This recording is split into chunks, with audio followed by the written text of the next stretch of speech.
Alors, nous sommes toujours à Chambord. On va retrouver Cécilie de Savenant, qui est la directrice de la marque et du mécénat de Chambord. Bonjour, merci de nous accueillir ici. Quel endroit formidable, et merci surtout de nous expliquer déjà cet escalier, parce qu'on a lu quelque part qu'il avait été ou qu'il aurait été pensé par Léonard de Vinci. Or, Léonard de Vinci est mort avant. Là, voilà. C'est vrai. Léonard de Vinci, effectivement, mort juste avant le début du chantier de Chambord, mais on sait quand même que dans ses archives, il y avait des croquis d'escalier, dont cet escalier à double révolution. Vous aurez remarqué, c'est deux escaliers qui se tournent autour. En fait, très simplement, c'est la même structure que l'ADN, ce qui est assez fou. Et quand vous remarquez ici, vous arrivez, vous rentrez dans le château de Chambord, vous tombez sur cet escalier qui est au milieu du donjon. Ce qui est très bizarre. Généralement, les escaliers, on les met dans les coins pour qu'ils prennent pas de place, etc. Ici, c'est l'escalier qui est la pièce maîtresse, et tout est articulé autour de cet escalier à double révolution. Alors, Cécilie de Savenant, il n'y a pas beaucoup d'aristocrates, j'ai cru comprendre, mais enfin, on va monter toutes les deux, puis vous nous montrer un autre endroit, parce qu'on a plein de questions sur ce château. Avec plaisir. Cécilie de Savenant, voilà, c'est un château magnifique, 1 million de visiteurs l'an passé. Ça représente quoi, un château aujourd'hui dans cette France un peu crispée? C'est quoi le symbole de Chambord? On espère que pour une France un peu crispée, comme vous le dites aujourd'hui, Chambord est un symbole de bonheur et de joie, tellement c'est beau d'abord. Chambord est une image de la France, ça c'est clair. C'est un symbole très fort pour les Français. On a la moitié de nos visiteurs qui sont étrangers, qui viennent du monde entier pour nous visiter. Chambord, j'ai envie de dire, c'est un petit peu le Taj Mahal français. C'est une sorte de symbolique très très forte qui éblouit quand on arrive. Vous avez vu, on arrive, on voit ce château qui est posé dans la forêt, un peu comme le Mont Saint-Michel sur la mer, et on est ébloui. Donc c'est quelque chose de très fort et de très important dans l'histoire de France et dans l'histoire de l'humanité, je dirais, puisque c'est une œuvre majeure de l'humanité. Quand on entre ici, c'est assez vide, et on a cru comprendre que ce n'était pas un château qui était tout le temps habité. C'était quoi la vie ici sous François Ier?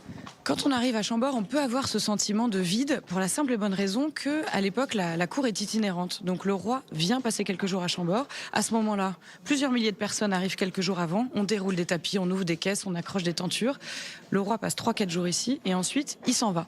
Donc en fait, c'est des lieux qui ont alterné le plein et le vide. La cour de France est nomade, en fait, très clairement, jusqu'au milieu du règne de Louis XIV. Et ça, on veut le montrer. Aujourd'hui, c'est pas sensible. Quand on arrive ici, on l'explique à nos visiteurs, mais il faut le montrer. Donc l'année prochaine, on a confié à Jacques Garcia, décorateur bien connu de tout le monde, la réalisation d'un décor, d'une évocation de la cour, notamment la cour de France à l'époque de François Ier.